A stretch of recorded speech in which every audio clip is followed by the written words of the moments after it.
ऑस्कॉप को Matt Reeves की the Batman में कारमाइन फैल्कनी के राइट हैंड मैन के तौर पर इंट्रोड्यूस किया गया था। वो आइसबर्ग लाउंज का ध्यान रखता था और गॉथम में ड्रॉप्स नाम के ड्रग का डिस्ट्रीब्यूशन संभालता था। फिल्म में ऑज ने कुछ क्लूज के साथ बैटमैन और जेम्स गॉर्डन की मजबूरी में मदद की थी। जब कारमाइन फैल्कनी को रिडलर ने गोली मार दी, ऑज वहां मौजूद था और लगभग अपने पुराने बॉस के कत्ल का इल्जाम उस पर लगने ही वाला था। जब रिडलर ने शहर को बॉम्ब ब्लास्ट करके डुबो दिया था और गॉथम का स्टेटस क्वो उथल पुथल हो गया था, ऑज ने मौका देखकर अपने इरादों को सामने रखा और गॉथम पे राज करने का प्लान बनाया। द पेंगुइन सीरीज में ऑज का क्राइम बॉस बनने का सफर और उसके पर्सनल और प्रोफेशनल रिश्तों को दिखाया गया है। शो के फर्स्ट एपिसोड में ऑज का टकराव सोफिया फैल्कनी से होता है, जो कारमाइन की बेटी है। तो चलिए इस वीडियो के साथ हम ऑज की जर्नी को समझने की कोशिश करते हैं। ऐसे ही दूसरे वीडियोस देखने के लिए और हमसे जुड़े रहने के लिए चैनल को सब्सक्राइब कीजिए और वीडियो को लाइक और शेयर करना ना भूलें। Thank you. और एक ह्यूज स्पॉइलर वार्निंग के साथ लेट्स मूव ऑन। एपिसोड 1 में यह दिखाया जाता है कि जबकि गॉथम के अमीर इलाके लगभग ठीक चल रहे हैं, लेकिन जो इलाके गरीब लोगों के हैं वो रिडलर के बाढ़ के कारण बुरी तरह उथल पुथल हुए पड़े हैं। पुलिस और एडमिनिस्ट्रेशन सभी को रिहैबिलिटेट करने में व्यस्त है।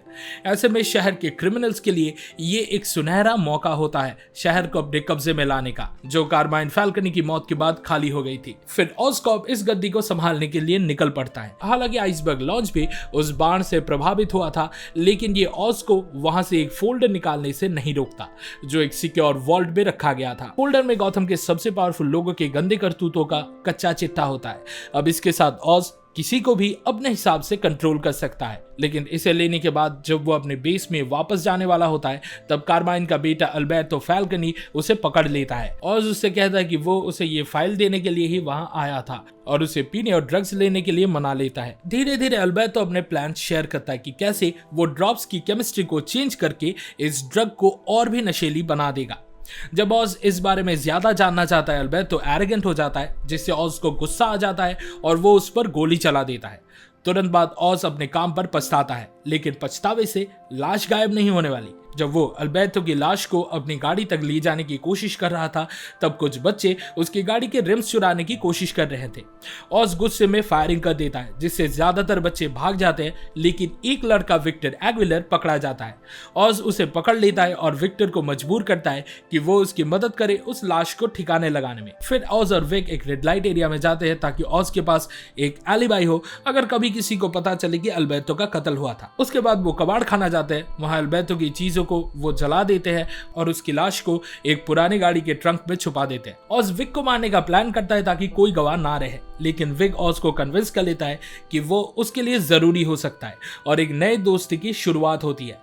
ऑज अल्बर्टो की उंगली से एक अंगूठी भी चुरा लेता है, जो पहले सल्वाडोर मरोनी की थी, जब तक कारमाइन ने उसे अपने पास नहीं रख लिया था। ऑज अपने बेस पे पहुंचता है और अपने एक वर्कर निक को काउंसिलमैन हेडी के पास एक लिफाफा देने को कहता है, जिसपे हेडी के हिपोक्रेसी को एक्सपोज करने की धमकी दी गई थी। ऑज इस इंफॉर्मेशन का इस्तेमाल करके भविष्य में उससे कुछ फेवर्स लेने वाला था। उसके बाद ऑज को डॉग से पता चलता है कि उन्होंने अपने प्रोडक्ट यानी ड्रॉप्स का 30% रिकवर कर लिया था, जो बाढ़ की वजह से बह गया था। भले ही वो नाली के पानी से कंटामिनेटेड था, ऑज डॉग को कहता है कि उसे डिस्ट्रीब्यूट करना शुरू कर देना चाहिए ताकि कुछ पैसे बन सके।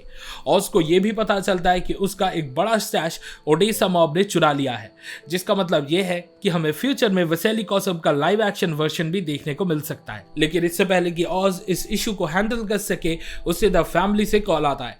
तो ऑज और विक शहर की तरफ जाते हैं ताकि मिलोस ग्रापा और जॉनी विटी, जो फैल्कनी क्राइम फैमिली के मेंबर्स है, उनसे मिल सके।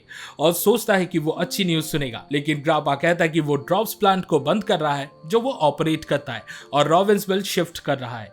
ये सुनकर ऑज गुस्से में आ जाता है, क्योंकि ये उसके प्लान्स के एकदम खिलाफ जाता था। वो ग्रापा और विटी को समझाने की कोशिश करता है कि बिजनेस ठीक चल रहा है और उन्हें प्लांट बंद नहीं करना चाहिए, और वो उनके प्रोडक्ट का 70% रिकवर कर चुका है, जबकि असल में सिर्फ 30% ही उसे मिला था।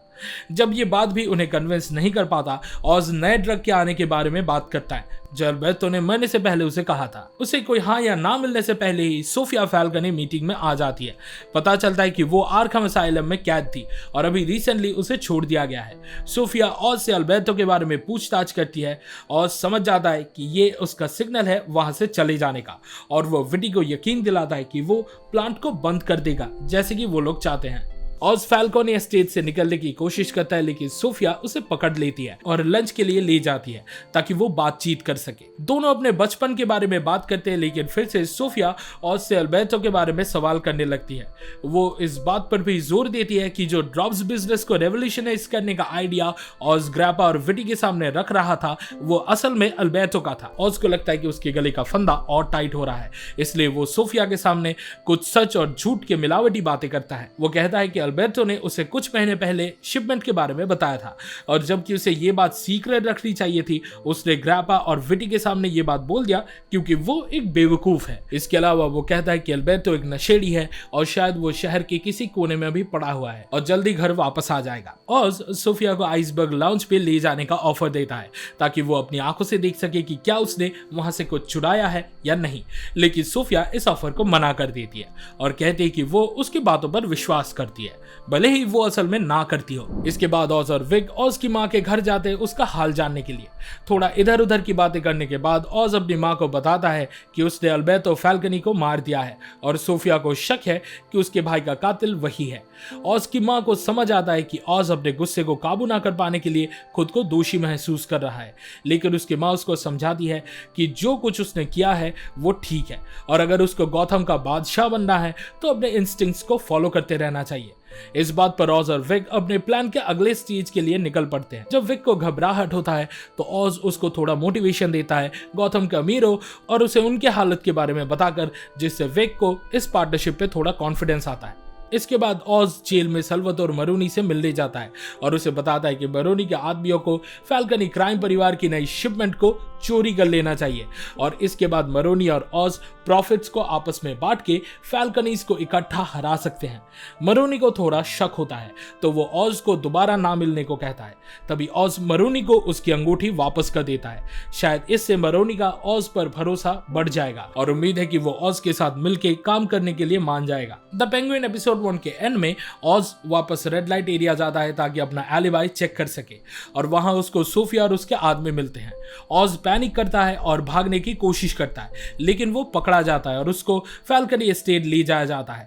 सोफिया बताती है कि एक बच्चा जिस पर ऑज ने अल्बर्टो का बॉडी गाड़ी में डालते वक्त गोली चलाई थी, उसकी वजह से ऑज का सच पकड़ा गया है और सोफिया को अब उस पर शक होने लगता है। ऑज अपनी झूठी कहानी पे टिका रहता है और उस बच्चे को मार दिया जाता है। जब सोफिया सच निकलवाने के लिए ज्यादा प्रेशर डालने लगती है, एक गाड़ी एस्टेट में घुसती है जिसमें अल्बर्टो का बॉडी होता है पर कोई ड्राइवर नहीं मिलता। ये देखकर सोफिया का शक मिट जाता है और हाँ, ये ऑज ही था जिसने विक से कहा था कि अल्बर्टो की बॉडी की उंगली काट दे और ट्रंक पे पी बैग लिखे और फिर गाड़ी को फैल्कनी एस्टेट में छोड़ दे। इससे ऐसा लगता कि मरोनी ने अपनी अंगूठी और राज वापस पाने के लिए ऐसा किया है और वो वापस से अपनी गद्दी छीनने आ रहा है। सोफिया के शक से छुटकारा मिलने के बाद ऑज विक को कहता है कि अब शिपमेंट पर ध्यान देना चाहिए। तो लगता है नेक्स्ट एपिसोड इस शिपमेंट के आसपास ही घूमेगा और ये देखा जाएगा कि मरोनी ऑज के साथ डील करता है या नहीं। इसके अलावा लगता है हम विक और ऑज का और भी गहरा दोस्ती देखने वाले हैं, जहां वो दोनों अपने डिसेबिलिटीज के बावजूद अपने एम्बिशन से गौथम में नाम कमाएंगे बिना किसी जाने माने क्राइम फैमिलीज के सपोर्ट के। अच्छा, बाय द वे, पेंगुइन का फेमस वर्क का कारण भी हमें इस सीरीज में दिखाया जाता है, जिसका कारण उसके क्रिकेट पैर है। अभी ऑज पैदाइशी दिव्यांग है या नहीं, ये भी शायद हमें बाद में दिखाया जाएगा। इस वीडियो को देखने के लिए शुक्रिया। द पेंगुइन के पहले एपिसोड देखने के आपके एक्सपीरियंस के बारे में कमेंट सेक्शन में जरूर बताएं। सिनेमा सीरीज के वीकली डोज के लिए लाइक बटन दबाएं और हमारे चैनल को सब्सक्राइब करें। अगले वीडियो में मिलता है और फिलहाल के लिए वे signing off. Goodbye and I will be back.